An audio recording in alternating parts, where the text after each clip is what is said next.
This is called See What Happens. This is our podcast. It's my honor, privilege, and pleasure to work with my dear friend. And I don't know, it's so hard to just describe you in simple ways. I would say health guru, and I would say genius, and I would say also the definition of genius is someone who can explain something really complex in a very simple way. And you've managed to do that in regards to health. So it's my pleasure to introduce Raymond Francis, author, MIT biochemist, and I think one of the world's leading authorities on human physiology and biology. This is usually a comedy show, but I think people who've listened to me in the past know that I have a real interest in health and in vitamins and increasing my own health. I think they know that. So tell the listeners a little bit about yourself and how you got started and what you're doing now. Oh, wow. I'll try and be brief. Well, I'm a graduate of MIT. My background, of course, is in chemistry. But I evolved and went into the business world. I became president of an international management consulting company, and things were going really, really well. But then I started to feel tired.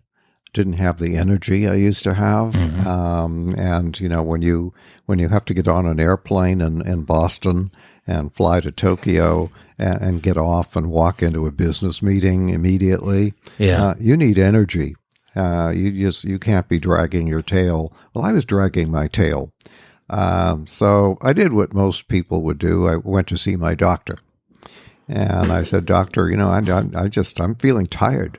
I don't have the energy." Well, of course, that's the number one complaint made to doctors. Oh, really? Yeah, number one complaint made to doctors. And the doctor did thousands of dollars worth of testing. And I came back for the next meeting, and he sat behind his desk, and he was just beaming with joy, and he announced that I was in perfect health. He just felt horrible and tired. Yeah, you're right. But to him, he's like, "No, you're perfect. Congratulations." I said, "Well, Doc, how come I feel this way?" And he said, "You're getting older." Well, I was 46 years old, and I thought to myself, if this is what getting older is like, I don't want to do this. And so you realized, at what point did you go, well, clearly Western medicine or this doctor isn't going to help you get better? A little bit longer. This guy, and I said, "Well, Doc, I've never felt this way before in my life." And he said, "You've never been this old before." Oh. So he was saying this is a normal. Yeah. Right. Well, it's the number one complaint made to doctors, so it is normal. Okay. It is normal. But here, this doctor was a professor at Harvard Medical School. I mean, I always want the best I can get. Yeah. This guy was the best, Harvard Medical School professor. But this is the level of ignorance that we teach in our medical schools. The amount of energy your body can make is probably the single most important measurement of your health. Yeah.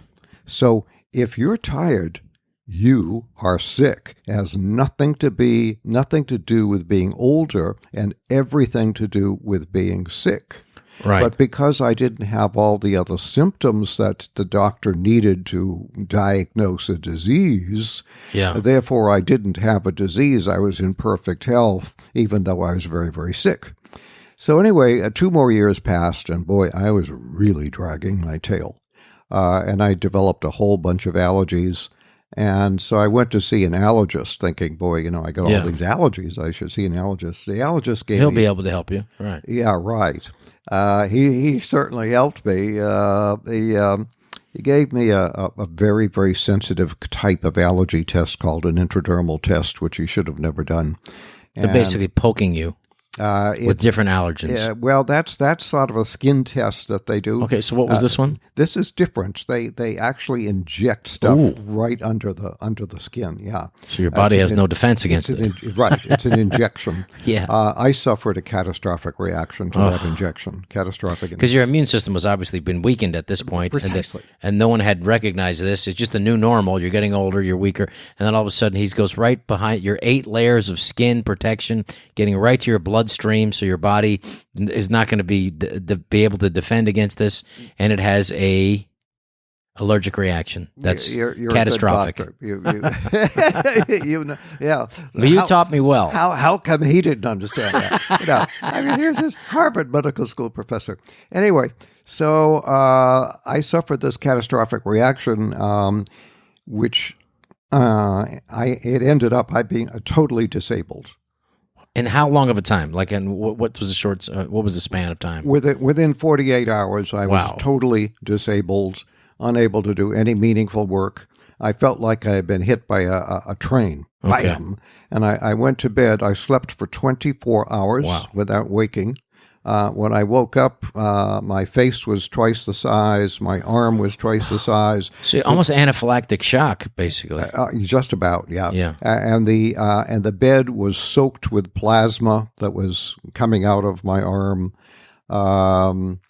And so now I was really, really, really sick. So not having learned my lesson, I went to 36 more doctors, 36 top specialists.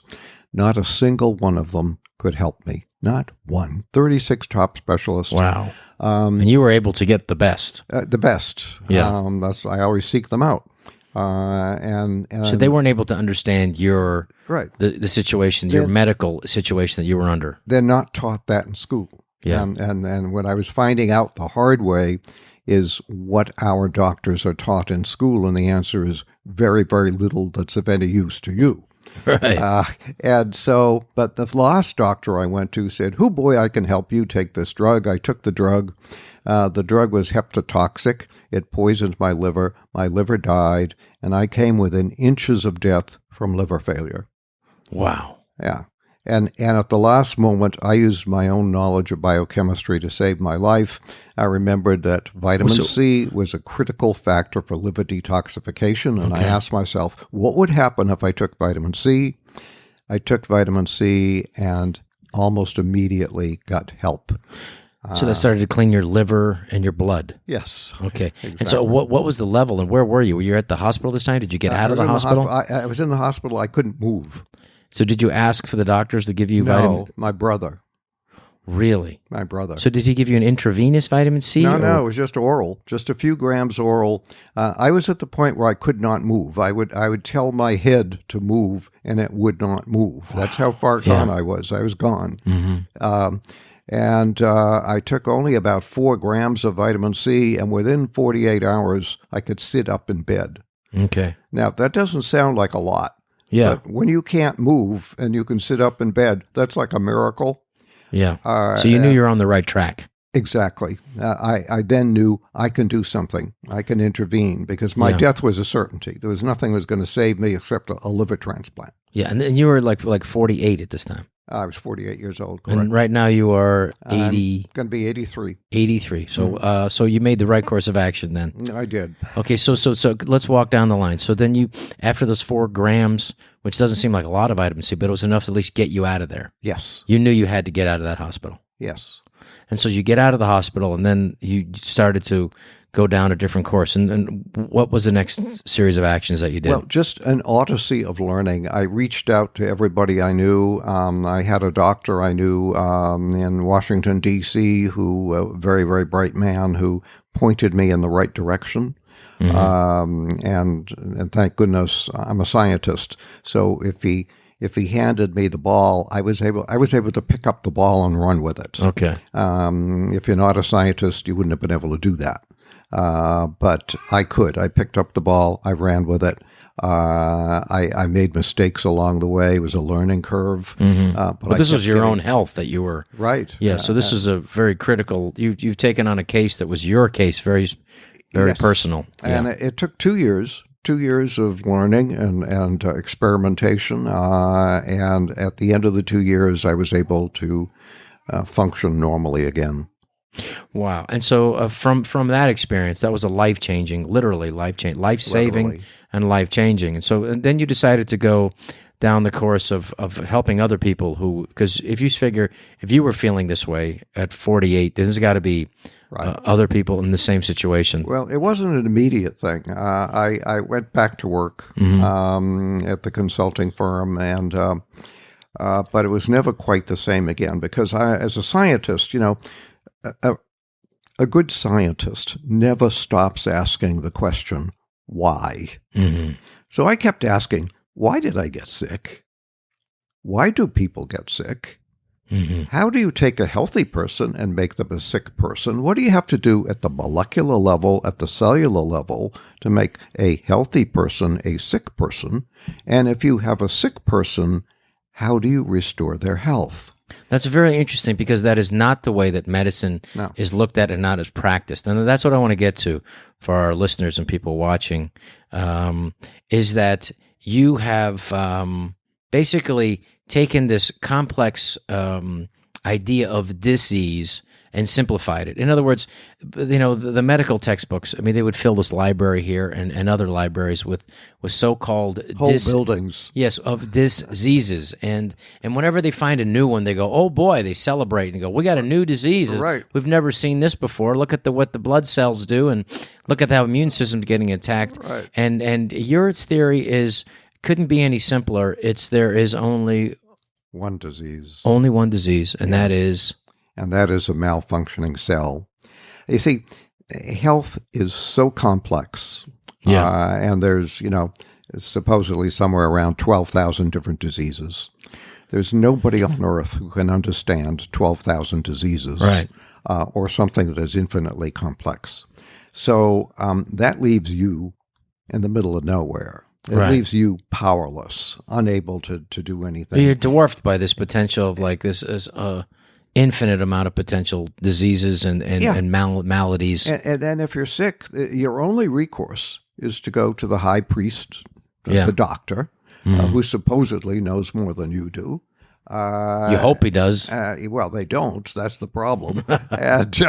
and then take their advice and do what they tell you to do. So that's your option. So what you were able to do, though, also is because I think we talked about this a little bit earlier today before we came on here, was that just the approach of Western medicine, an approach of medicine in general, is flawed. And I think what you've done is you take it down to the molecular level and just basically if you can explain to people why there's only one disease and that disease is malfunctioning cells and what that means. In other words, what are human beings are what? They are a... Right. Well, let's talk about cells. A bacterium is a single cell organism. It's a little unit of life all by itself. Yeah. Algae, again, is a single cell organism, a little unit of life. You and I, we all started life as one cell in our mother. So we were like a bacterium. We were a single cell in our mother. And then we've grown into a multi-trillion cell organisms. How many is it, 70 trillion to 100? Something like that, 70 to 100 trillion cells. And that's who we are. Yeah, that's who we are. And we think of ourselves as a body. We think of ourselves as this one thing. One thing, but we're not. What we really are is 70 trillion cells or 100 trillion cells, all acting together in concert to allow us to be who we are and function as we do. Yeah. So we are not a body. We are a community of trillions of cells. Right, functioning and we seem to focus on only the ones that we that we can control, and we don't think about the stuff that's just happening constantly. All our cells that are just magically taking care of things. Well, and they do magically take care of things if we get out of the way. We get out of the way.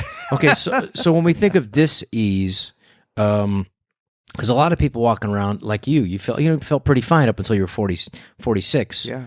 But the idea of like when somebody's sick, which is really interesting, when somebody gets sick, when they get a cold or something, they're really sick. Yes. Because the idea is like a lot of people are more or less sick and they just don't even know it. Correct. So when you get a cold or when you have symptoms or You're you have really sick. allergies, what happens is you have so many cells that are malfunctioning that it's now becoming at a critical place where it's manifesting in a specific illness. Exactly. Now, but the specificity of the illness is not as important as the systemic problem that you have. Absolutely, right? Absolutely. And again, it's a bad idea to give names to diseases because there's really only one disease. If we want to empower people, we can't tell them there's cancer and arthritis and diabetes and Alzheimer's, and because all you're doing is muddying the water. Yeah, you're confusing them. Confusing them, because no matter what you have, doesn't mean, if you have a cold or if you have Alzheimer's or cancer, what you have is a whole bunch of cells that are malfunctioning. So what you have is malfunctioning cells. You don't have cancer. You have malfunctioning cells. Right. Which means you can get them to function properly again. Right. Exactly. So, and cells malfunction for just two reasons. Either they're not getting everything they need to function properly, which we call deficiency, or they're getting something that is interfering with their normal function, which we call toxicity. And so there's one disease and two causes of disease. Now, this is a simple system that you can teach to a child, and they can run with it. So if you're sick, we go to any illness. Any illness, we go to the doctor, and the doctor gives it a name. Yeah. And you don't need the doctor. If you're sick, what you have is malfunctioning cells caused by deficiency and toxicity. And it doesn't matter the symptom of how it's coming out. It doesn't matter. Exactly. Yeah, the symptoms just has to do with your own genes and how they're reacting to it, and the particular toxins and how that's manifesting itself. Precisely. It's the combination of deficiencies and toxicities acting through the unique set of genes that produce the set of symptoms that you're experiencing. And so the doctor just looks at some of these symptoms and tries to recognize a symptom or one of those symptoms or the most prominent symptom and tries to treat that, or should try to treat that, and gives you a drug. A drug to handle or to calm that symptom. And here's the problem with the drug. You see, and people don't understand this. All drugs are poisonous chemicals that are specifically designed to poison, disable some part of your biochemistry, disable enzymes, disable cell-to-cell communication. Weaken an organ. Yeah, absolutely. They're designed to poison something in order to alleviate a symptom. Yeah, which is usually caused by some form of inflammation or what have you. Deficiency and toxicity, yes. Right. And so you feel better because, or you don't feel that symptom. Right. But you're not better. You're not better. You're worse. You're worse. So maybe your blood pressure goes down. Yeah. So you can say, okay, that's the one marker. Okay, but at least my blood pressure now is lower. But at what cost? So I win. My blood pressure is low. No, you lose. Yeah. Because you are being poisoned. Yes. And so now you're sicker than when you started. You see, the whole thing about the cell is you want the cell to be functioning normally. When you deliberately poison the cell, that's like crazy, because toxicity is one of the two causes of disease, and prescription drugs are toxins. So when you take a prescription drug, you're making yourself sick. Yeah. And the more you take, the sicker you get. Right, because what you're doing, instead of really getting to the underlying issue, you're just treating it, the symptom, and it's like you're getting hit on the head with a hammer. Right. And you're just taking an aspirin to deaden the pain instead of removing the hammer. Right. Okay, so for people who have like some chronic issues and illnesses, what they can do is to, first of all, because you say that there's, which is true, there's just only one disease, malfunctioning cells, and there's only two causes of disease. It's toxification. In other words, something's poisoning those cells, causing them to malfunction, or they're deficient in what they need, which is the proper nutrition. And we could talk about that for a minute, because we don't have, like, when you say a carrot today, And you taught me about that. He said a carrot today, or a carrot that you'd buy at the vegetable at the grocery store, isn't a carrot that you would recognize as a carrot 50 years ago. Correct. From a nutritional standpoint. Yeah. For example, zinc. Okay. If you eat a carrot today,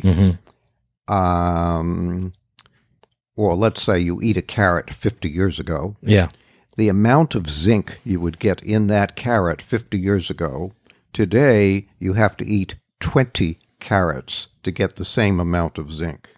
So there's that much deficiency? Huge, huge. The soils are depleted. And so who's eating 20 carrots?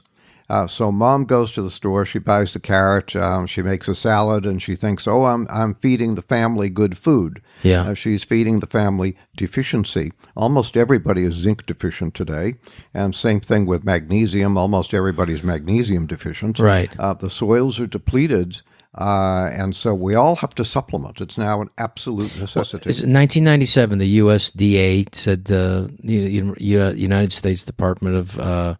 and they said that you can no longer get the amount of nutrients that you need, and this is 22 years ago, from the food. Right. And they quickly changed that when they realized the repercussions of the governmental agency saying that.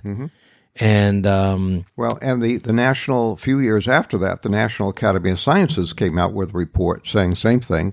You can no longer get the nutrition you need from food alone, even if you eat a good diet, and that supplementation is now necessary. And most people don't eat a good diet, and there's so they're constantly, so basically they're eating foods that are making them, first of all, even if it's organic or whatever, they're still eating foods, and the way they're eating foods are making them sicker, and also it's nutrient poor, which is creating potential for chronic illness and chronic disease. Exactly, and feeding into the disease industry. The disease industry is the biggest industry in the country. I mean, you go into average city USA, the biggest industry in that city is the disease industry. You see hospital after hospital after, and then all the supporting things, all the suppliers of oxygen, suppliers of this and that, and it's an industry of illness. Absolutely. And it's our biggest. Huge. And it's preventable. So like the average person, just thinking that they feel helpless and hopeless. And like you see these politicians now in the new election coming up, they're talking about how we going to we got to get insurance for everybody, Medicare for everybody, but none of them are talking about the real problem is, how do you get people healthy again? Right. And how can we get them healthy again? Right. And what can we do so that you can empower people so that they can be healthy, so that they don't have to bankrupt our bankrupt society, because we're not going to be able to continue this. No. I mean, I think it's 30% of our gross national, like 30 cents on every dollar that gets made right now in America goes to the health, to the sickness, not the health industrial complex, the unhealth, the disease industrial complex. And I think you said by 2030, there's a chance that's going to be 50%. We will no longer be able to function as a functioning society with roads and schools and people being able to do different jobs, being healthy enough to do that. I mean, I mean, if it's 30% now, I mean, and we're barely keeping on. We have 54% of our kids with chronic illness now. Yes. 54% of our kids have chronic illness. We have 25 million kids on some form of pharmaceutical drug. It is an unsustainable, a sick way. And it's also, and we could just talk about the financial cost. Forget about we'll get to this preventable, suffering. But our society won't be able to function. That's right. A sustainable society is dependent on the health of its citizens, and our citizens are sick. They're getting sicker every year. Yeah. There's in a downturn, and we're getting dumber. What we're doing is affecting our ability to think and reason. And we're now number, I think, 24 in the world in terms of IQ. If we're getting poisoned daily by our water, precisely, we know. I mean, every study that is a real study about fluoride in our water will tell you that is it's not even. It's a heavy metal, but it's not even like a pharmaceutical grade fluoride. It is it literally is a waste product from industry. Yes, but it's not a heavy metal actually. But It's not heavy metal. no, What is but it? it's a halide, and as a chemist would call it a halide. It's in the chlorine family. Chlorine, Okay, yeah. Which they make some antibiotics from that. Tree. Absolutely. They use it to make antibiotics. Right. They use it to make pesticides, all kinds of things. And it's destructive to the tissues. We and a put neurotoxin. We put it in the drinking water, and there are many studies that prove that fluoride in the drinking water lowers IQ. And so we're dumbing the kids down every year by feeding them fluoridated water. This is crazy. Why are we doing this? We're destroying our country, and for no reason at all. I mean, most people don't do fluoride. Most countries don't do fluoride because they know it's too dangerous. And yet we do it. So that's a simple thing that we could do. The president could sign a law, and with a stroke of a pen, we could get all the fluoride out of the water, all the fluoride out of the toothpaste. It's just been alive for many, many years. So industry, specifically the aluminum industry, who would have to spend money to get rid of this toxic waste, can just, actually make a little bit of money on it and not spending that money and the small price to pay poisoning the entire population. Right. Well, the thing is, fluoride is so toxic that getting rid of the industrial waste would be so expensive, really prohibitively expensive. So instead of getting rid of the waste, they sell it to the water companies and make a profit off of it. And then the water companies dilute it into billions of gallons of water and poison the ocean, by the way, and poison the rest of us. Poison the fish and poison people. Yeah. It's the same way. It's like, it's just, instead of the best way to get rid of our toxic waste, and it's not, like I said, it's not even pharmaceutical grade fluoride, it's just toxic waste. And the way to get rid of it is giving it to all the people. Let all people drink it. And it's like, the same thing with nuclear waste. It would be the same thing. Like, here's what we're going to do to nuclear waste. This is the analogy. We're going to give everybody like a little cube of it, and you're going to carry it with you next to on your keychain or in your wallet or your purse. Just a little bit of nuclear waste, and that way you can take care of it. I mean, I'm just surprised that eventually they'll do that with nuclear waste. So getting back to this dis-ease and interesting, like ignorance is ignorance, not seeing or not having a vision for it. It's a really good description, I think, of ignorance is not seeing what should be seeing. It's sure to me. Well, nobody wants you to see it. The people who make money off of this don't want you to see it. They keep it hidden. They deliberately keep it hidden. Anybody that speaks out against it is quickly silenced. Oh yeah. If you have any alternative form of medicine or something that goes against the pharmaceutical industrial complex or what they're trying to sell, you're getting shut down now. Never before, never much. I mean, I've never seen it like this. It is a concerted effort with all the big tech, the big six, they call it, Google, Facebook, Instagram, Facebook, which is Instagram, and YouTube, and Twitter. It's these companies that are really going out of their way to censor and diminish anything that, like what you're saying, which would be people taking care of their own health and figuring it out. So somebody who's watching now and they're not feeling well, first things that they could be doing to take back their own health, what would you say? Because like to not be intimidated by it, like for people who are like overweight, feeling they feel shitty, they don't feel like they're near their optimal health, and they want to feel better. What could they be doing? I would say the first thing they should do is educate themselves. Read one of my books. I've written 5 books on health. Life-changing books. Life-changing books. The first one. People all over the world, I've talked. Never Be Sick Again. Never Be Sick Again by Raymond Francis. International bestseller all over the world. It just explains to what you can do to take back your own health and to just to kind of start over and feel better really quickly. Yes, and people do that. And let's just, so people can get a hold of you. Now, there's beyondhealth.com is your vitamin source. I've been using that for years and turning on people for years for beyondhealth.com, which has been, you go out of your way to make the best vitamins that you can, because there's not all vitamins are equal. And also a Raymond Francis author. Is it Raymond Francis? Yes, RaymondFrancisAuthor.com. so they can get a hold of your books. And your books, we should mention your books, beyondhealth.com is a great entryway. And again, you simplify the idea of health and how people can regain their own health. Right. And, we should just give people, like, for people who are not feeling good, there's things you could do immediately to make yourself feel better. And those 4 things that cause a lot of toxins and make people feel unhealthy. Right. The big 4. First one is sugar. Let's just not mention that one, because sugar eventually will have to be classified. And I know it's Christmas time, and I know the kids, and so we have so many birthday parties. We've had so many birthday parties and so many cakes, and the next thing you know, the kids are sick because they've been eating sugar. Exactly. And so that's what's happening. It just destroys. If you have a teaspoon of sugar, what you told me before, a teaspoon of it will lower your entire body humidity. Lower your immunity by about 50% for about 6 to 8 hours. It's unbelievable. Yeah. So then you catch a cold. Yeah. God, how did I catch a cold? I knew I shouldn't. I got to wash my hands.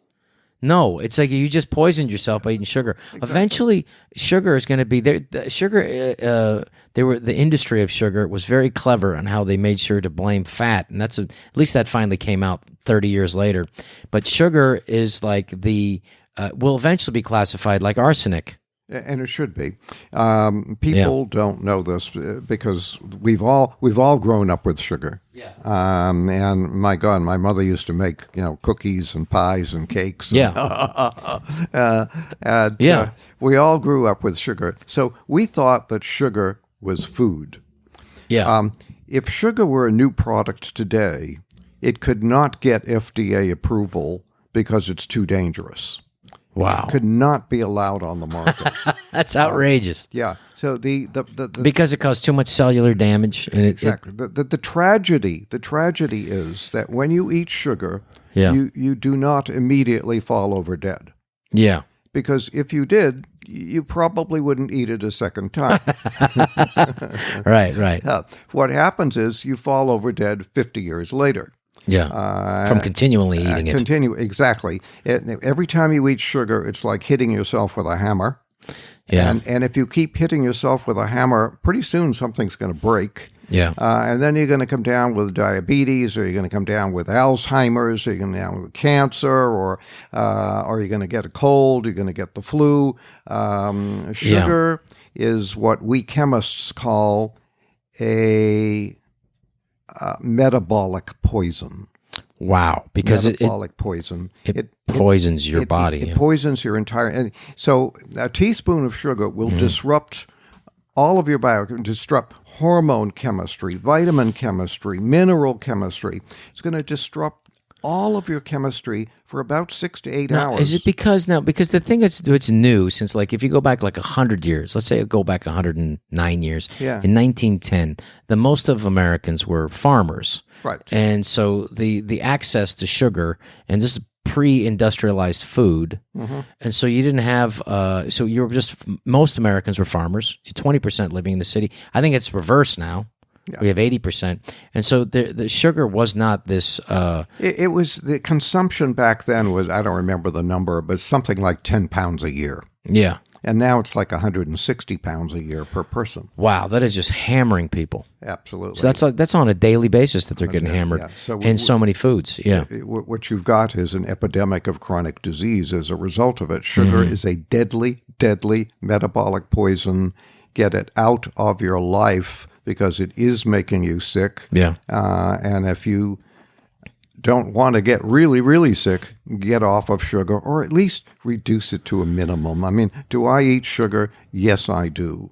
I remember last Thanksgiving, we had this wonderful Thanksgiving dinner, and they came out and they said, "Would you like a piece of the apple pie or a piece of the pumpkin pie?" And I thought for a moment, and I said both. Because it's like you can have and like getting drunk once a year. If people looked at like their sugar intake like they just got bombed, you don't get, at least when you have if you have 3 or 5 glasses of wine, you're going to feel the next day. You're not going to do that again. The sneaky part about sugar is you don't realize it's having an equally amount of destruction to your metabolism without that obvious effect. And that's what you're saying to me. Right. So, for instance, there's a thing for people who have I think it's a multiple, just my own personal, observations, is for this incredible amount of dementia problems that we have, Right. Alzheimer's. I think there's a myriad of reasons to it. But if I think one of the things that is just, to me, I think there's bad meat that they're eating. I think there's Jacob Creutzfeldt mad cow disease. The way that our meat is. But one of the things for sure that we know is that your brain, when you eat sugar, gets attacked by this thing called amyloid peptides. In other words, this is like protective, glutinous kind of thing around your brain that gets depleted when you eat sugar, and then that gets attacked by these things called amyloid peptides. It's a lot of complex chemistry, but on the bottom line, so far as I can tell, the existing data seems to indicate that the single largest, now there are many causes, but the single largest, number one cause of Alzheimer's is sugar. Wow, that's outrageous. Because people are looking towards aluminum as part of it, because aluminum is also a neurotoxin, and everybody cooks with it, and it's in a lot of things. Mercury as well, neurotoxic. Yeah. So a lot of contributing factors, but probably the single biggest factor is sugar. Wow, that's incredible. So sugar is the one. Now let's move on to number 2 of the 4. Number 2 is wheat. Wheat. Okay, let's talk about that, because wheat is something that has been, thousands of years. Thousands of years. There's a book that I read that was *Sapiens*, which basically they talk about how human beings have trained wheat. Well, really, maybe wheat trained human beings to get off the other stuff, and maybe that's the way that it did. Well, now let's talk about the destructiveness of wheat and how it's destructive already to begin with, and then what's been happened to it as it's been modified, and now has the poison that's been put on top of it. Well, humans didn't eat grains, and our bodies are really not adapted to eating grains. We only started eating grains somewhere around 10,000 years ago, when we stopped being hunter-gatherers and started to move into communities and to do farming. And to grow grain was really good. It was easy to do. And best of all, the grain would store for the winter, so you had food to go through the winter. So it was very practical, and it was easy to do and a good thing. But the evidence seems to indicate that from the time that we started to eat grain, that human health started to decline, and that it still is declining. So grains are not healthy for us, but half the food in the world is now grains. So if we went off of grains, everybody'd starve to death. But so classifying grains as wheat, and what else to classify as grains? Well, the grain, wheat, of course, is part of the grain family. But what they did to the wheat along the way is they hybridized it. And they hybridized it to do good things. They took the wheat that would grow fastest and thickest. The farmer would get more bushels per acre. So that's good for the farmer, right? There used to be there's 1,000 different variations of wheat in the world. There used to be 150 years ago. There were 10,000 different variations of wheat in China alone. Wow! To let you know that the diversification of the plant life and things has diminished to where we have 1,000. So this particular type of wheat has now been hybridized, so that we get more per acre, good for the farmer. It has a higher gluten content, which is good for the baker. Okay. And it has a higher protein content, which the nutritionists would say, boy, that's good for you. Right. So here's something that's good for everybody, but actually it's a poison. Okay. Because how does it act as a poison? Well, there are things in wheat. One of them is gluten. Yeah. Gluten is a very difficult molecule for the humans to digest and metabolize. And gluten has an inflammatory effect on the body. But in the old days, when we were eating low gluten wheat and not huge quantities of it, you could handle it. Yeah. And there's another class of proteins in wheat called lectins. Right. And lectins are pesticides. They're to protect the wheat from insects. And so, A natural one. yes, natural insecticide to protect the wheat from insects. And now we have high lectins because we've increased the protein content of the wheat. We've increased the lectin content. Right. So we now have wheat that is high gluten, high lectin, and the lectins, unfortunately, we have the same receptor sites on our cells As the bugs. Yeah. So the lectins are poisoning us the way they poison the insects. Okay. So now we have high lectin wheat that is poisoning us big time. And they're causing massive inflammation. Massive inflammation, Right. along with the high gluten. And causing gut allergies. Oh, yes. Yeah. And we have this big increase in gut allergies. And so eating... And literally people getting bigger. Yeah, wheat can no longer be considered a food. Wow. Yeah, so get it out of your life. Okay, what are the people going to replace it with, though? Well, there are healthy. All grains are not good for you, but there are other grains that are not as bad. Is quinoa a grain that might be a little better for you? Actually, quinoa is not in the grain family. It's but not? It's a grain-like material, and it's actually pretty healthy. Okay, quinoa instead of wheat. Yeah, quinoa is good. And in fact, at Thanksgiving, my Thanksgiving turkey was stuffed with quinoa and not with breadcrumbs. Oh, wow. Okay, good. Yeah, quinoa stuffing.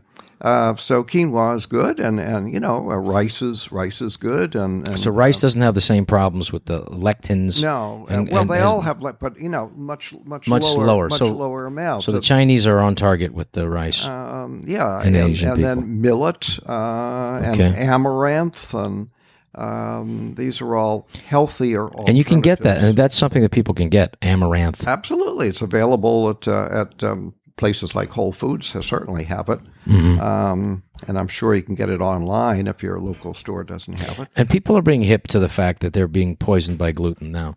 People, especially here in California. well, there's so many people who are now reactive to it. Yeah. And because there's just so much that the body and the people who are going to be most reactive react first. Right. But it's now epidemic. Gluten sensitivity. Yeah.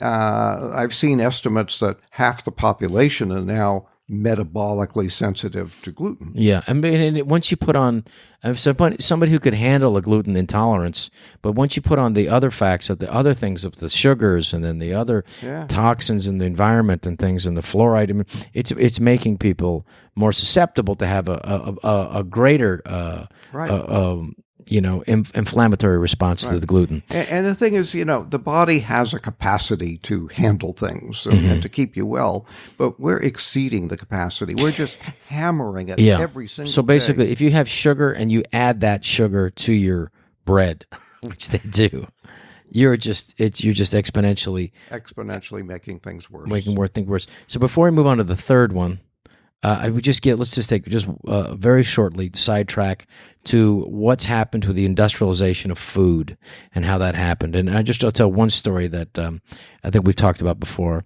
which was the Wonder Bread during the Depression. When they say fortified bread, it's because people during the Great Depression, when people were out of work and a large amount of people, I mean, they literally were eating this bread, which was industrialized bread. They'd taken the wheat and they put it into a factory for the first time, and they started literally making a tremendous amount of it instead of doing it by hand or whatever. This was like literally, in the old days when they would try to take over, like maybe the Catholic Church, with the church of the town or the person in charge of the fiefdom, you'd have to take your wheat over there. You couldn't do it yourself because he wanted control of it. And then you'd go and then you'd crush the wheat and then you come back and you make your bread, and that's the way to control people. And so I think that what happened was, okay, you cut to the 1930s. We jump ahead 150 years, 200 years, and now we have the industrialization of food. So what they were doing it on a massive level. So they were making this bread. People were eating it, and they were getting sick. They were getting sick. No, they were starving because there was like no nutrient value in it anymore. Yes. So the government said you have to go back and you got to put some vitamins back in it because it was all taken out in the processing of it. Right. So they said the fortified bread, 14 different minerals and vitamins, but hey, there's like 54 minimum in there. So but you're still serving this nutrient deficient garbage to people. Right. And that's and it's fortified. Now it's fortified because they made him put it back. Okay, so just that little side note. Well, this has been the downfall. Before World War II, most Americans were farmers. Yeah. And so they ate fresh food from their gardens, and they ate fresh eggs, and a lot more eggs than they eat now. Yeah, and they were eating fresh stuff. And then after World War II, with the rapid industrialization and people moved into the cities, we had to find ways to feed the people in the cities. It's still the same problem. Yeah. How do you feed all those people in the cities? And so they had to find ways of storing food. Right. And in doing so, you take the nutrition out. I mean, as soon as you pick like an apple from a tree, or like as you take celery out of the ground, I mean, literally every hour it is diminishing in nutrient value. Correct. So by the time it gets to you, it may look like an apple, it may look like celery. It's not. It's garbage. Yeah. Now, here in California, of course, the people in California are so blessed. I just went to the farmers market in Montecito yesterday. Yeah. They have great food. And incredible food. So people in California do not realize how blessed they are to be able to go to the farmers market and purchase freshly produced organic food. Yeah. Now, where I live in Florida, you practically have to kill somebody to get, this is just not available. So here's the thing, folks. When let's say pick an apple off the tree. Yeah. If the apple were to fall to the ground, within a few hours after being separated from its life source, things begin to happen in the apple. Enzymatic reactions start to take place because Mother Nature says, I can't have this apple laying on the ground. I've got to take this apple apart and return it to the soil. Yeah. And so the Mother Nature starts to take the apple apart within a few hours of it being unattached from the tree. Biochemical breakdown, right? Absolutely. And within a couple of days, about half the nutrition is gone. Now, the average age of an apple in the supermarket is 10 months. Wow. Is it true that I mean, I've heard this, where they take the apple really early and they put it in this vault and then they gas it beforehand? They can do that, but you don't even have to pick it early. You can pick it when it's ripe. But what they do, it used to, in the old days, the local farmer would harvest the apples, bring the apples into town to the local grocery stores, and they would sell it to you. Now, that doesn't happen anymore. The apple grower, the farmer, sells his apples to a big central facility, and they take the fresh apples, put them in storage, and take the old apples out of storage and sell them as fresh. Wow. And in that way, you have a supply of apples that never ends, because if something happens as a bad harvest or something, there's plenty in the warehouse. See? So, but you really don't want to be eating an apple that's older than you are. I mean, my uncle had an apple farm when I was a kid, so I know what an apple is. Yeah. I used to be able to go out into the orchard, pick an apple, and you bite into it, and and I still have the memory of it. You bite into it, and it's so crisp, it makes a snapping sound. It goes snap. Yeah. And all these juices come flowing out, and the flavor is it's just like a symphony. It's marvelous. I remember eating the first time, because my parents took me, they went on one of those little tours where it's the cheapest tour that you can get. My parents didn't have a lot of money, but they said, we're going to take us one time, we're going to take you to Europe. So we went to Europe. And I remember just there was a market, and I never went to an outdoor market. I mean, at least they have some now, even in small towns, the Midwest and things. You can find a market. It may be a little ways away from you, but you should try to find a market and go out there. But I remember being like a boy and just taking this tomato, and I bought a tomato for whatever lira money it was, and I bit into it, and it was the most beautiful thing it was a tomato that tasted better than any apple I'd ever had before. Right. Because it just came off a vine. It was food. Yeah, it was food. We don't eat food anymore. Yeah. Today, you buy an apple and you bite into it, it's mush. It doesn't go snap. Yeah. It's mush. Yeah. I bought some fresh oranges just a couple of weeks ago, and they were all dry. They were so old that the moisture had evaporated out of the orange, and it was all dry pulp. Yeah. This is not food, folks. This is garbage. No, it's really a problem. And it's also the thing of people want to get, I mean, the idea of the seasons and seasonal fruit. I mean, people are very spoiled, and they want to get fruit all year round. All year round. They want to get their blueberries. I want blueberries in December. Mm-hmm. Well, guess what? If you want those blueberries in December, you're going to have to get it from Chile, and you're going to have to fly them here. And by the time they get here, they're no longer blueberries. Precisely. And we don't, the average person doesn't understand this. It looks like a blueberry. It tastes a little bit like a blueberry. Yeah. And they think that that's food. Nobody has informed them that that is not food. And it's also coming at a price of warming the planet a little bit more in the, okay. So moving to number 3 on the big 4 of the things that make people sick. And we've covered wheat and we've covered sugar. Now, the next one is dairy. Well, processed oils is number 3. Number 3 for you is processed. Okay, we'll do it. Dairy's in 4, right? Dairy's 4. Well, let's go to 3. Okay. All right, 3 will be processed oils. Now, processed oils being explaining about vegetable oils, any oils that are, and this is a problem because it's rancid. And why don't you explain that for people? Virtually every oil you buy in a supermarket is a processed oil, and it will make you sick. Wow. Every oil that you get. Yeah. And the thing about people, what about olive oil? Or what? Well, so first of all, olive oil, there is no regulations for olive oil. They can put whatever they want in it. They don't have to put the date on it. And like olive oil, it's a living thing. And if you don't eat it at a certain point, even an olive oil that could be was food at a certain point is now a toxin, or it is a toxic. Because it's rancid, it's gone bad. It's difficult to get olive oil. You can get olive oil on my website. We have our own olive oil. Is it Bariani? Well, sometimes depend. That's one source. We have other sources. Yeah, so they can go to beyondhealth.com and get real olive oil, which is very healthy, by the way. Yeah. Very, very healthy. But you shouldn't cook at a high temperature with that, right? Should not cook at a high temperature. Olive oil could be used as a salad dressing. It's a very good fat after. It's a good fat because it is a... You can use it to do some light sautéing. Just don't make it too hot. Right. But the thing is that almost all the olive oil on the market is fake. Fake? Fake, and to one degree. More olive oil is sold than is produced. Yeah. So that's stunning. Most of the olive oil on the market is fake today, and because the demand is so high, and so they use all kinds of other oils, and then pour a little olive oil in, maybe for flavor, and then they sell it as olive oil, and it is not. Okay, so now let's go to that, and that's olive oil, which is supposed to be the healthy one.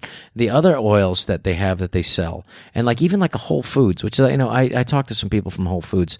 The stuff that they are cooking their foods with is poison. Right. Safflower, sunflower. It's not food, and it's toxic. And if they're using sunflower, that is the most. There's more pesticides in that than any other product. Right. Well, the Whole Foods is not in the business of keeping you healthy. They're in the business of selling groceries. So you have to understand. And wine and cookies. When you go in there, it's mostly wine and cookies at this point. Right. And it's very profitable. But you can't blame them. They got to stay in business. They do. I do. But let's go to the processed oils. Well, let's go. Let's look at oils. Yeah. A big part of your body is made out of oil. Now we talked about cells. Yeah. Here you have this cell, and the cell is like a water balloon. And so the water balloon, you have this latex membrane around the water that's in the balloon. Well, with a cell, you have a membrane around the interior of the cell. It's protective layer for the cell. Absolutely. It separates the inside from the outside world. Mm-hmm. Most of that membrane is made out of oil. Okay. Now, and that's the 70 trillion cells that we are. Absolutely. So our so your brain and the brain is I forget, something like 60% fat. I mean, everybody's a oil. fathead. Yeah. made of fat, made of oil. So here we have this membrane surrounding the cell. Well, everything that goes into the cell, and we know that we have to put in oxygen, we have to put in water, we have to put in vitamins and minerals. Everything that goes into the cell has to go through the membrane. Right. And then when you process things inside the cell, you produce metabolic waste products. Which have to come out. It has to go out. So those things have to go out through the membrane. Right. Only the right things should be allowed in, because you shouldn't allow bad stuff in. Mm-hmm. And only the right things should be allowed out. You want all the bad stuff to go out. You don't want any of the good stuff to leak out. Right. So the membrane has to be really, really smart to know what to let in and what to let out. Right.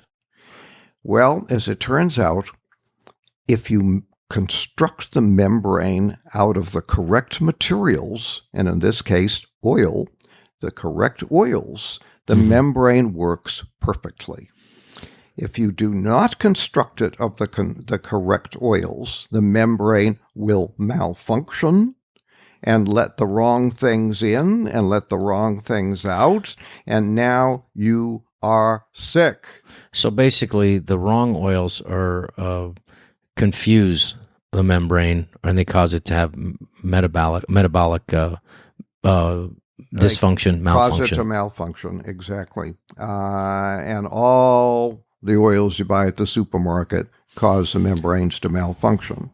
And this is, people are cooking with this constantly. Yeah. They're talking about every vegetable oil, all the stuff that people cook with. Right. And you put it on there to make it, so it doesn't stick or whatever, so it's easier or whatever, or the taste. Yeah. And it's all taking your food and making it and toxic. And your processed foods. Look at the cookies and the cakes and all the other. And that's already built in. It's already cooked in. Right, they put it in. Yeah. And then just go down the aisle to the salad dressings. All the salad dressings are made of these toxic oils. And these toxic oils being like sunflower, safflower, canola oil. Canola oil. That's the one. I'm sorry. That's the one that has the most toxic. Soybean most oil. Toxic. Yeah. All of these are toxic to the body, right, because they are not the correct oils. They when you put those, see, you're making about 10 million new cells every second as you sit in front of me. Yeah. About every second you're alive, you're making 10 million new cells.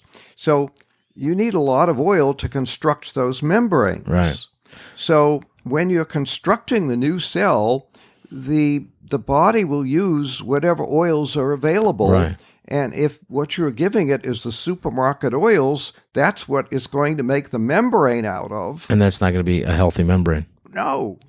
So what will one do? I mean, is like an avocado oil because it's a little better for you, but you're not supposed to cook with that either. I understand. Don't cook with it, but eat avocados. Yeah, you can just eat the avocado. Just cut out the middleman. It's good. Yeah.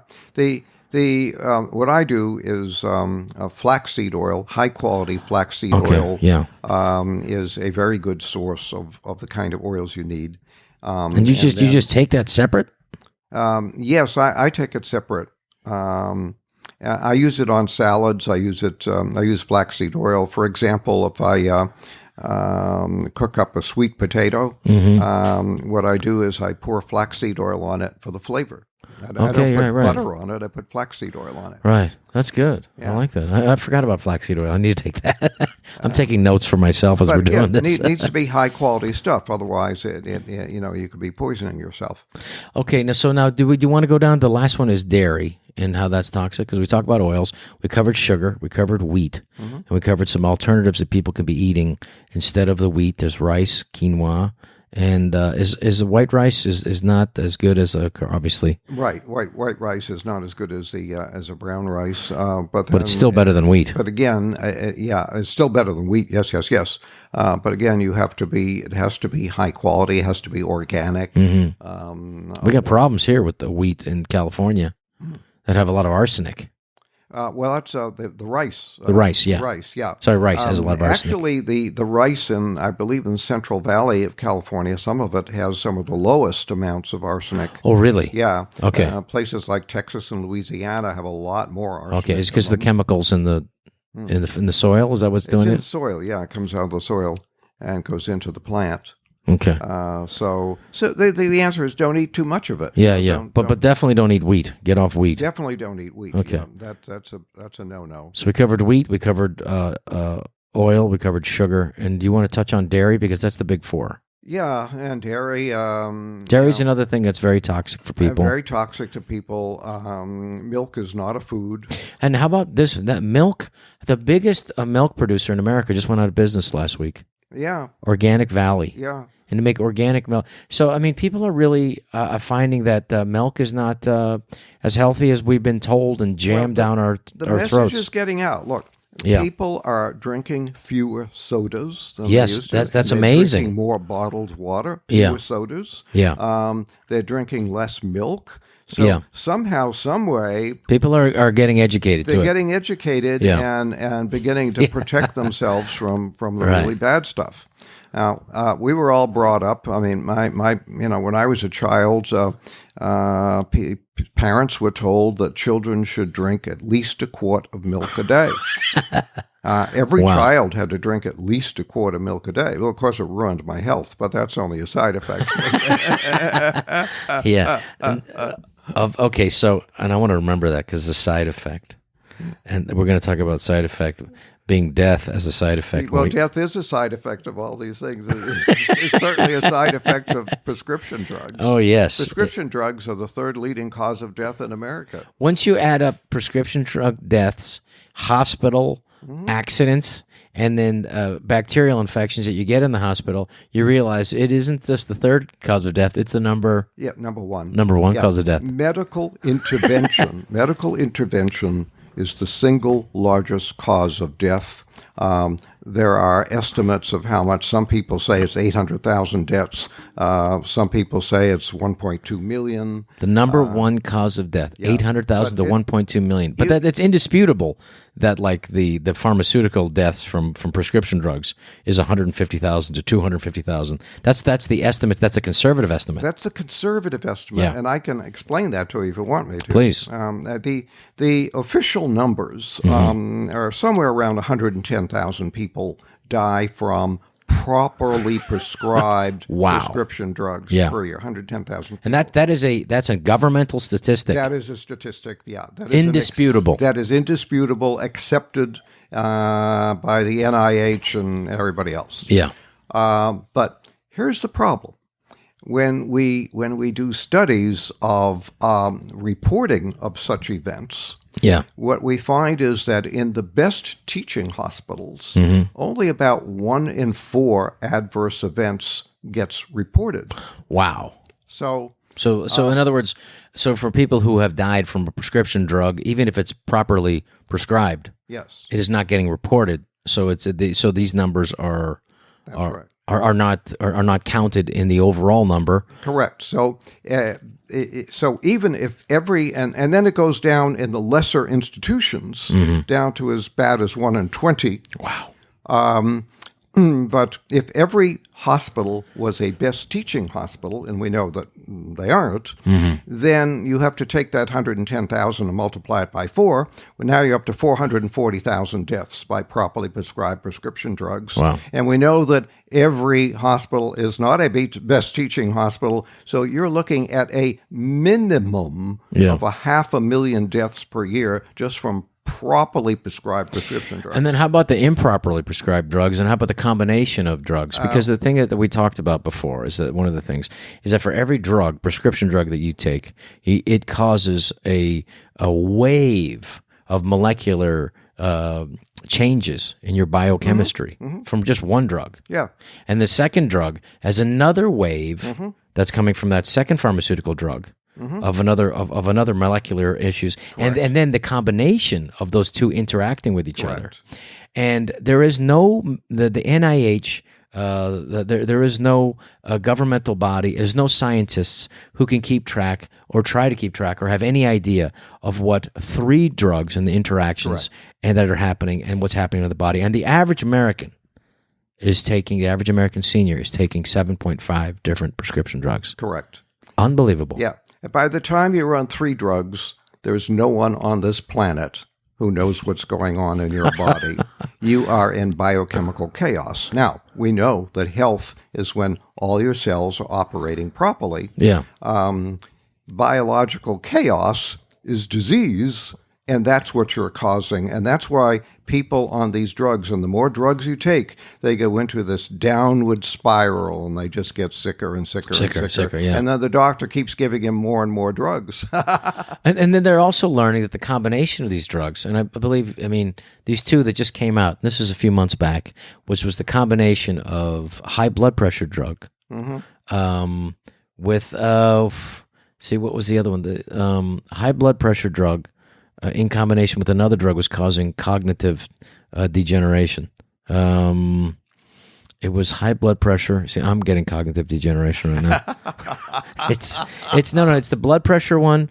I don't know if it was not with a statin, but it was another drug. And these in combination was causing. They were going, this is causing cognitive despair. Yeah, this is. And it's probably every drug that's combination. Huge problem with our seniors. Yeah. Huge problems. Statin drugs, the cholesterol drugs. Poison your brain. Maybe it was the cholesterol drugs in combination with the high blood pressure drug. The statins blow your brain away. Wow. Yeah, it's. I'll tell you a story. I had a man come to me at a Christmas party last year, and he said, somebody must have pointed me out, and he came over and he said, "Can I ask you a question?" I said, "Sure." He said, my wife died a few years ago. And he said, "I'm all alone, and the only joy in my life is playing bridge with my friends. And for the last 6 months, I haven't been able to remember the cards, and I can't play anymore. And my life is really miserable. And can you suggest something?" So I started asking him a whole bunch of questions, and very quickly found out he was taking a statin drug. And I said, "Well, statin drugs poison your brain, and they don't do anything good for you. So why don't you get off of the drug?" I saw him again, I think about 3 months later, and he came running up to me, and he said, "Thank you. I got off of the statin drug, and my brain is working again. I'm playing cards with my friends, and life is better." Yeah. So the statin drug works by poisoning the liver. Yes. So that the liver stops making cholesterol, and then the doctor says, "Oh yeah, now it's not making as much cholesterol. You have lower cholesterol. You're fine now." However, go along with your life. Yes, except for the fact that it does a whole bunch of peripheral things. So I would imagine it doesn't only lower their cholesterol by poisoning your liver. By poisoning your liver, there's probably some other metabolic issues that are happening. Enormous, because the liver is your chief detoxification organ. And so if you start injuring that or disrupting its function, your whole body's getting poisoned. Right. So what is it more natural? I'd like to we're going to move on to cancer in a minute, but what is a natural way that people can, if they feel like, first of all, I think under the medical guidelines, isn't low cholesterol more dangerous than high cholesterol? Very low cholesterol is not good for you. Right. High cholesterol is a lot safer. And indeed, what we consider high cholesterol is not considered high cholesterol in other countries. Cholesterol is not the problem. Right. It's when that cholesterol oxidizes. Okay. So inflammation is the problem with heart disease, and the inflammation causes the cholesterol to oxidize. So if you're on lots and lots of antioxidants and you protect the cholesterol from oxidation, it's not a problem. Okay, so if you could, once you start eliminating these toxins by the big four that we talked about, which is sugar, dairy, processed oils, and wheat. Okay, then that automatically lowers your inflammation, and then you could be taking something else, because stress also is an inflammatory Huge factor. Yeah. So and you could be taking antioxidants. Now, what antioxidants do you recommend so that for vitamin C first and foremost? Vitamin C. Vitamin C is the queen of the antioxidants. And how much vitamin C? Because that's the thing. Because there was this, I think, Johns Hopkins. That was the university that decided to do this the study, and it was such a biased, shitty study, because what it really was it was just trying to attack the vitamin industry, or the people's. It was attacking people trying to realizing that they were being sick by pharmaceutical drugs, and they're going to go outside of it because I'm sick. I got to do something else. Out of a form of desperation, they go to the vitamin place and they just start like, I don't know, what are you taking? What are you taking? And the next thing you know, they feel better. And so what's happening is 149 million Americans are taking vitamin supplements. Basically, almost half the country is taking it. And so Johns Hopkins is like, well, we don't want these people, we don't know anything. So what they did is they did some crappy study where they tested some very low-grade, horrible vitamins, not like the stuff at beyondhealth.com, which is the best vitamins. You go out of your way, and I tell this to people all the time. Truth be told, I've been an investor in beyondhealth.com as well, and but it's the best. My investment is buying the vitamins in myself, so I feel better, and so I don't get sick when I travel all over the world. And but you, for instance, there's difference. I want to talk about the Johns Hopkins study, which is a shitty study. But like, for instance, you make B12 out of this thing called methylcobalamin. B12 and hydroxycobalamin, which is a higher form of it. Just like, in other words, you can get, like, there's an oil that's like, if you get bacon oil, you cook bacon, that's an oil, but there's a healthier version of it, obviously. So in the same way, why cyanocobalamin is a cheap vitamin. Right. Well, the whole vitamin thing, they did a study, they did 3 studies in 2011 and published in different journals. Basically saying vitamins don't help. Long-term studies. And the conclusion was vitamins don't work. Multivitamins don't work. And it reached, the newspapers, the television. They went crazy, yeah. Multivitamins Doctors don't work. Big thing back in 2011. Well, as it turns out, they used a very common brand. Centrum. Yes. Or one of those. Yeah. All 3 of them. And so the conclusion should have been Centrum doesn't work. Shitty vitamins are not going to help you. Not that multivitamins don't work, but Centrum doesn't work. High quality vitamins that should be, that have the best nutrients, and minerals. Here's it. People don't understand. Here's the chemistry. See, the cheap vitamins are all made of synthetic chemicals that essentially start with petroleum, if you will, and they make these synthetic. So, but let me give you an example. Suppose I had 2 straws. And we'll call them vitamin X. And you have a straw and I have a straw, and we both agree that these straws are exactly identical. So you have vitamin X, I have vitamin X, you put it in your pill, I put it in my pill.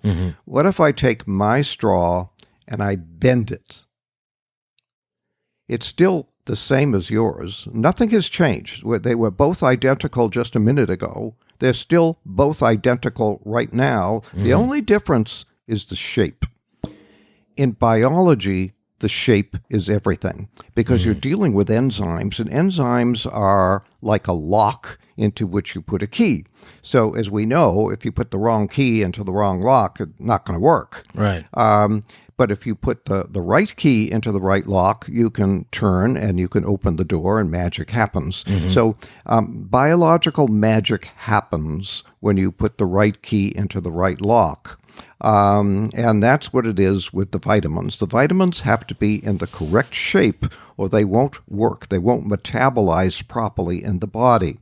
And that's why Beyond Health vitamins are so superior. They contain vitamins that are biologically correct and they actually work, and that's what makes them so special. People say, oh, you do miracles. Now, we don't do any miracles. All we do is give you something that works. You get the right stuff. Yeah. And so that the body can take that and then get back into a homeostasis. Yeah, back then into the balanced states. The human body is magnificent. It's just so magnificent. I mean, it's self-repairing. It's self-regulating. Yeah, it's just we're just putting. It's a miracle. And if we just get out of its own way and give it what it needs, it'll get back to homeostasis, a place of balance, precisely, where it can take care of itself and be healthy for many, many, many years. Absolutely, at least 120. The biology journals say that human life expectancy is at least 135. It's probably closer to 200. But we're not doing anywhere near achieving that. Yeah, well, because if you're straining the thing, and I remember, because there's a Western doctor that I really am very dear friends with, Dr. David Klonoff, and he's come over a little bit more to, and he's a professor of medicine at USF in San Francisco, and his theory of after, for being a physician and a professor of medicine and Western medicine for 40 years now, he's come around to said, you get like a bank of your health. And every time, and it's very similar in a way, like every time you get sick or you're constantly taking money out of your thing. Now, what the difference though, is that he doesn't talk about in Western medicine how to put back money into the bank. He never talked about that. And I think so what you need to be doing is, for people who want to be healthy, is they can stop the toxification and give the body back what it needs to get to a place of health and wellness, and so that they can they can be healthy, and give them the power that anyone can have. It's not a magical thing. It's not a money thing. It really is. I know some of the vitamins, I know it's going to be an expensive thing, but I do think it's achievable for people. It absolutely is. When you are sick, you are no longer self-repairing and self-regulating. And when you're not self-repairing, that means every day you put wear and tear on the body, and you wake up the next morning with a repair deficit, and tomorrow morning with another repair deficit, and pretty soon, this is aging. This is what aging is all about. You're taking out. You're aging. You're getting older. You're getting sicker. You have to stop that. You have to shift the body back into repair mode, and then you can do the repairs that you've been missing, and you can restore the body to health. Now, how can people who are watching this that feel like, how do I get my health back? How do I make that shift?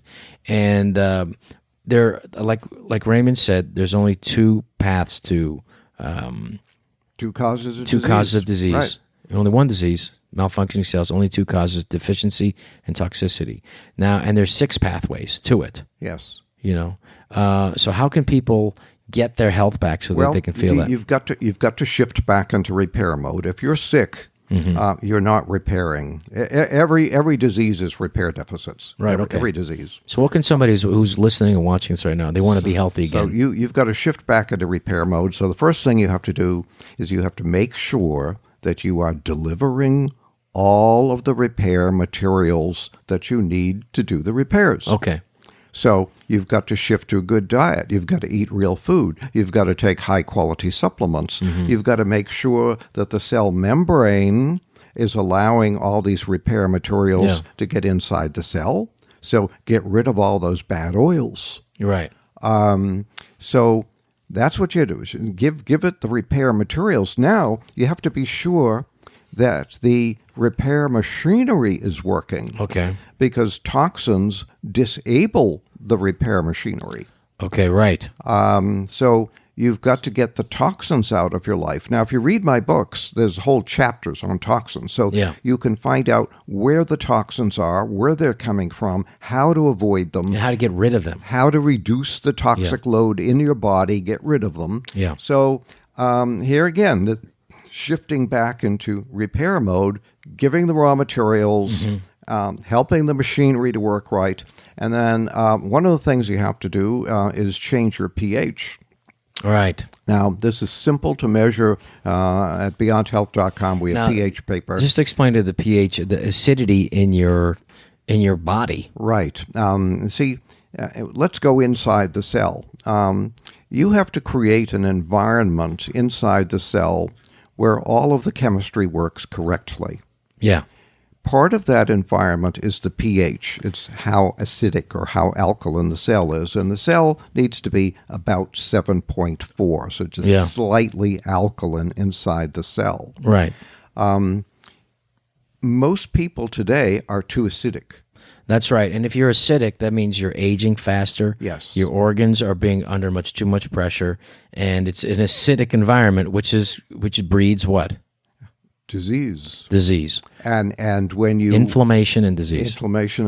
And the thing is that when the cell is too acidic, you shut down certain chemical reactions. Mm-hmm. So chemical reactions that are supposed to be happening to keep you healthy are not happening because the pH is wrong, and you've shut down enzymes. Enzymes work in a narrow pH range, and you change the pH, you change the enzymes that are functioning. So how can people measure their pH so they get more alkaline? Just get a roll of pH paper. You can go to beyondhealth.com, get a roll of the pH paper. The books, all my books tell you how to measure the pH. And you just measure it first thing in the morning, your pee. First morning urine. So after you get out of bed, before you've had anything to eat or drink, measure the first morning urine. Should be between 6.5 and 7.5. 6.5 and 7.5. Yeah. And most people are going to be where? Below 6.5. Which means they're acidic, which means their body is basically malfunctioning, right? Malfunctioning, right? That's you have malfunctioning cells and working too hard. And by the time your pH gets really low, you're going to get cancer.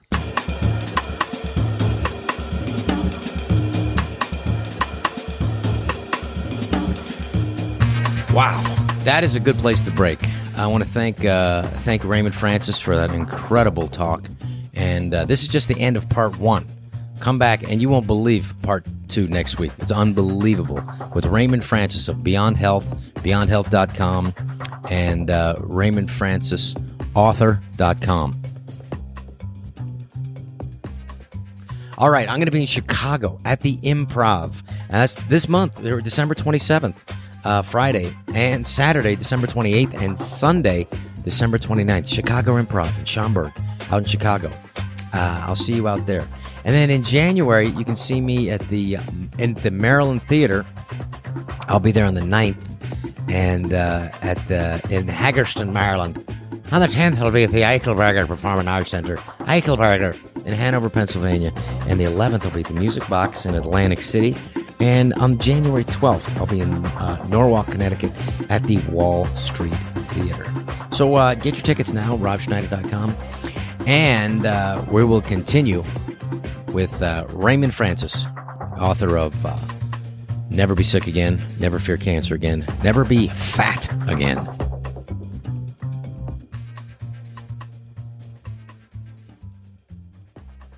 I'm a comedian, not a doctor. The purpose of this podcast is to get you started. It's a starting point. It's to entertain, educate, and inform you.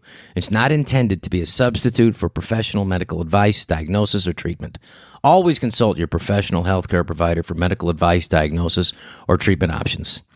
So again, it's a great place to start, and you take it from here. It's great. Educate yourself. Ask questions. That's always the best thing to do.